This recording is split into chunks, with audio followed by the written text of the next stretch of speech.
The slap echoed through the supermarket, silencing the shoppers and cashiers alike. Mr. Johnson, his cheeks stinging, stared in disbelief at the white police officer towering over him. "You think you can steal from us?" The officer sneered. "We'll teach you a lesson, boy." The other two officers, their faces grim, closed in on Mr. Johnson. One grabbed his arm, twisting it painfully behind his back. Mr. Johnson winced, trying to protest, but the officer's grip only tightened. Humiliation burned in his throat, hotter than the pain in his arm. He couldn't believe this was happening. Not here, not in his own store, but how did it get to this? Mr. Johnson thought desperately, his mind flashing back to just an hour earlier. The morning had started like any other. Mr. Johnson, owner of Johnson's Fine Foods, arrived early to inspect the fresh produce delivery. He loved this part of his job, the smell of ripe fruit and the vibrant colors of the vegetables. He took pride in offering the best quality food to his community. He greeted his employees with a smile, his usual cheerful self. Mrs. Gable, his oldest cashier, was already at her station counting the morning's cash. "Morning, Mrs. Gable," he said. "How's your grandson doing?" "Oh, he's just fine, Mr. Johnson," she replied, beaming. "Got himself a new bike, proud as can be." Mr. Johnson chuckled. He enjoyed these little chats, the sense of community he'd built within his store. He strolled through the aisles, straightening shelves and making sure everything was in order. He paused by the cereal aisle, noticing a young boy struggling to reach a box of his favorite sugary cereal. "Need a hand there, champ?" Mr. Johnson asked with a wink. The boy's eyes widened. "Wow, thanks, mister," he exclaimed, grabbing the box with Mr. Johnson's help. Mr. Johnson smiled. This was his life's work, a place where people felt welcome and cared for. He couldn't imagine doing anything else. As the morning rush began, Mr. Johnson headed to his office to review the weekly sales report. He was pleased to see the numbers were up. His hard work was paying off. Just then, his assistant, Sarah, burst into the room, her face pale. "Mr. Johnson," she stammered, There's a problem in aisle 3. Mr. Johnson frowned. "What kind of problem?" "The police, they're here. They say someone's shoplifting." Mr. Johnson's heart sank. He'd dealt with shoplifters before, mostly teenagers trying to sneak candy bars. But something about Sarah's tone made him uneasy. He hurried out of his office and towards aisle 3, a sense of dread creeping over him. He rounded the corner and froze. 3 police officers stood in the aisle, their backs to him. He couldn't see who they were confronting, but he heard a familiar voice, high-pitched with fear. "I didn't take anything! Please, I swear!" It was young Michael, a boy from the neighborhood who often helped his elderly grandmother with her shopping. Mr. Johnson felt a surge of anger. He knew Michael, knew he wouldn't steal. Something was wrong. He stepped forward, ready to intervene. But then one of the officers turned, revealing Michael pinned against the shelf, his face contorted in pain. And that's when Mr. Johnson saw it. The officer's hand raised high, about to strike. The slap cracked like a whip, and Mr. Johnson saw Michael's head snap to the side. Rage surged through him, hot and blinding. He pushed past the startled shoppers and strode towards the officers, his voice booming through the aisle. "What in the world do you think you're doing?" The officers whirled around, their faces hardening at the interruption. The one who had struck Michael, a burly man with a crew cut, stepped forward, his eyes narrowed. "Stay out of this, sir. We're handling a shoplifting situation." "Shoplifting?" Mr. Johnson scoffed, his voice dripping with disdain. "That's Michael. He comes here with his grandmother all the time. He wouldn't steal a penny." The officer's lips curled into a sneer. "You calling us liars?" He took a step closer, his bulk looming over Mr. Johnson. "You know, obstructing an officer is a crime." Mr. Johnson stood his ground, his anger a shield against the officer's intimidation. "And assaulting a child is a bigger one," he retorted, his voice shaking with fury. "Get your hands off him." The other two officers moved to flank Mr. Johnson, their hands hovering near their belts. The situation was escalating quickly, the tension crackling in the air. Shoppers edged away, murmuring nervously. "Look," the crew cut officer said, his voice laced with menace. "We don't have time for this. You want to play hero? Fine. But you'll regret it." He gestured towards Michael, who was now cowering against the shelf, tears streaming down his face. "This kid's a thief, and we're taking him in." Mr. Johnson felt a surge of protectiveness towards Michael. He couldn't let these bullies drag him away. He took a deep breath, steeling himself for a confrontation. "I told you," he said, his voice low and dangerous. "You're making a mistake, and you're going to regret it." The officer laughed, a harsh, humorless sound. "Oh yeah? And what are you going to do about it, old man?" Mr. Johnson's eyes glinted. He reached into his pocket and pulled out a small, silver key, holding it up for the officers to see. "This," he said, his voice ringing with authority, "is the key to this store. Because I own it."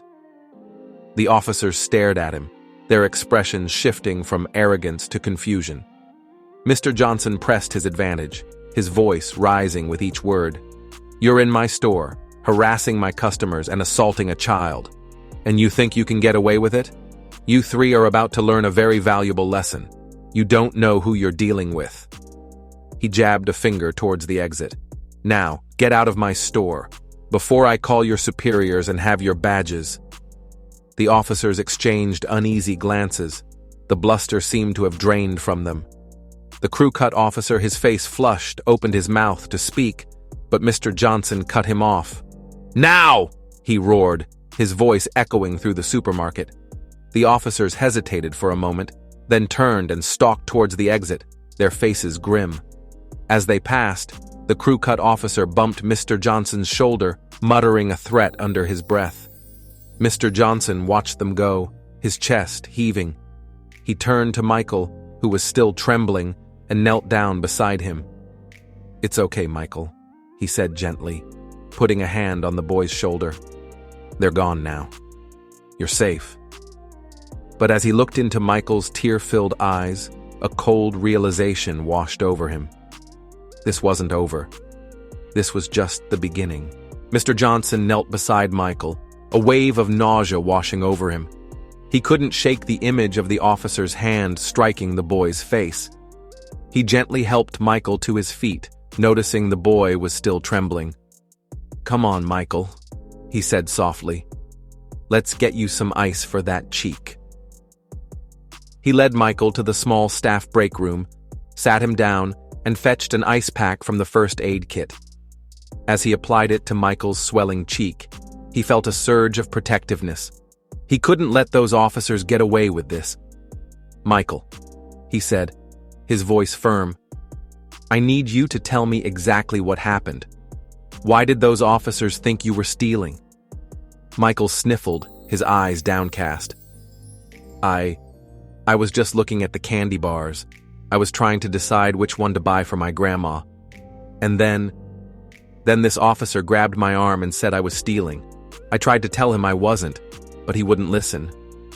Mr. Johnson felt his anger rising again. This was outrageous. He'd known Michael for years, a shy, polite boy who wouldn't hurt a fly. This whole situation stank of something ugly, something beyond a simple misunderstanding. He took a deep breath, trying to calm himself. "Don't worry, Michael," he said, forcing a smile. "I believe you, and I'm going to make sure those officers understand they made a mistake." He left Michael in the break room with a can of soda and some cookies, promising to check on him soon. He then marched back to his office, his mind racing. He needed a plan, a way to fight back against this injustice. He sat down at his desk, his gaze falling on a framed photo of his grandfather. His grandfather, a proud and dignified man, had taught him to always stand up for what was right, no matter the cost. A wave of determination washed over him. He wouldn't let those bullies intimidate him. He would fight for Michael, for his community, for his grandfather's legacy. He picked up the phone and dialed a number. "Hello, John. It's David. I need your help. Something terrible has happened." He spent the next hour on the phone, making calls to his lawyer, the local NAACP chapter, and a few trusted friends in the media. He knew this wouldn't be easy, but he was determined to expose the officers' actions and hold them accountable. As the day wore on, a sense of calm settled over the supermarket. Shoppers came and went, oblivious to the drama that had unfolded earlier. Mr. Johnson, however, couldn't relax. He kept replaying the incident in his mind, his anger simmering beneath the surface. He checked on Michael, who was thankfully calmer now, though still shaken. He reassured the boy that everything would be all right, but deep down, he knew this was far from over. As closing time approached, Mr. Johnson felt a knot of anxiety tightening in his stomach. He couldn't shake the feeling that something was about to happen. He thanked his employees for their hard work and wished them a good night. As he was locking up, he noticed a police cruiser parked across the street, its engine idling. He felt a chill run down his spine. This was no coincidence. He finished locking up and headed towards his car, his senses on high alert. As he reached his car, he heard footsteps behind him. He turned, his heart pounding, and found himself face to face with the crew-cut officer. The officer's eyes were cold, his lips twisted into a cruel smile. "Well, well," he said, his voice dripping with malice. "Looks like we meet again." Mr. Johnson felt a surge of fear, but he stood his ground. "What do you want?" he asked, his voice trembling slightly. The officer stepped closer, his bulk casting a shadow over Mr. Johnson. "You messed with the wrong people, old man," he said, his voice low and menacing. "And now, you're gonna pay." He lunged for way, hard grabbing Mr. Johnson by the collar. Mr. Johnson stumbled back, the officer's grip like a vice around his throat. Fear pulsed through him, cold and sharp.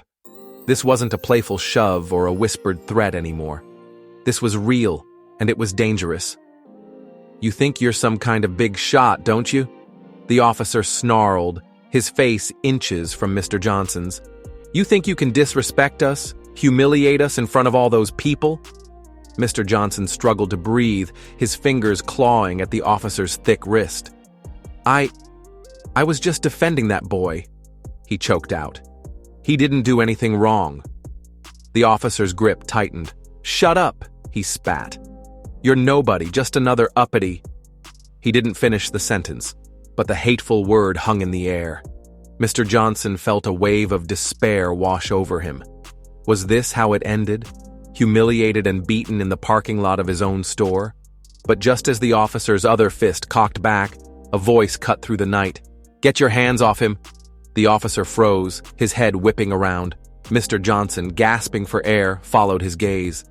Standing by the entrance to the supermarket was Mrs. Gable, her eyes blazing with fury. She clutched a heavy-duty flashlight in her hand, its beam trained on the officer's face. "Mrs. Gable?" Mr. Johnson croaked, surprised. The officer, momentarily distracted, loosened his grip. Mr. Johnson took the opportunity to shove him back, stumbling away. He coughed, his throat raw, and leaned against his car for support. "You all right, Mr. Johnson?" Mrs. Gable called out, her voice sharp with concern. He nodded, trying to catch his breath. The officer, recovering from his surprise, turned back to Mr. Johnson, his face contorted with rage. "You old bat," he roared, taking a step towards Mrs. Gable. "You're gonna regret this." But Mrs. Gable stood her ground, her grip tightening on the flashlight. "Don't you dare touch him," she warned. "Ay," her voice surprisingly strong. "I've already called the police. They're on their way." The officer hesitated, his eyes darting between Mrs. Gable and Mr. Johnson. He seemed to realize that the odds were no longer in his favor. With a snarl, he turned and sprinted towards his cruiser, jumping in and speeding away. Mr. Johnson watched him go, his legs still shaking. He couldn't believe what had just happened. Mrs. Gable, his elderly cashier, had just saved him from a brutal attack. "Mrs. Gable," he said, his voice filled with gratitude, "I don't know how to thank you." She walked towards him, her expression softening. "Don't mention it, Mr. Johnson," she said, her voice gentle. "You'd do the same for me, wouldn't you?" He nodded, a lump forming in his throat. He knew she was right. This was their community, their family. They looked out for each other. But as they stood there in the quiet parking lot, the flashing lights of approaching police cars reflecting in their eyes, Mr. Johnson knew this wasn't the end. The officer might be gone, but the fight was far from over. This incident, this blatant act of racism and abuse of power, had ignited a fire in him. He wouldn't rest until justice was served, until everyone knew what those officers had done. The arriving officers took statements from Mr. Johnson and Mrs. Gable, their faces grim as they listened to the account of the assault. Mr. Johnson felt a flicker of hope. Maybe, just maybe, this time things would be different. But as the police cars drove away, leaving Mr. Johnson standing alone in the empty parking lot, a new wave of anxiety washed over him. He knew those officers, with their badges and their prejudice, wouldn't go down without a fight. He had challenged their authority, exposed their true nature, and they wouldn't forgive him for that. He was stepping into a battle against a system that often protested its own, even when they were in the wrong. And as he looked up at the dark, silent building of Johnson's Fine Foods, he knew this fight was about more than just him. The following days were a blur of activity. Mr. Johnson, fueled by a mixture of anger and determination, threw himself into the fight for justice. He met with his lawyer, poring over security footage and witness statements. He contacted the local news, sharing his story and demanding accountability. He organized a community meeting, inviting residents, activists, and city officials to discuss the incident and demand change. The response was overwhelming. The community rallied around Mr. Johnson, outraged by the treatment he and Michael had received. Protests erupted outside the police station with chants of "No justice, no peace" and "Black Lives Matter" filling the air. The story gained national attention, with news outlets across the country picking up the story of the black supermarket owner who dared to stand up to racist police officers. But with the growing support came increased pressure. Mr. Johnson received threats, hateful messages telling him to back down, to know his place.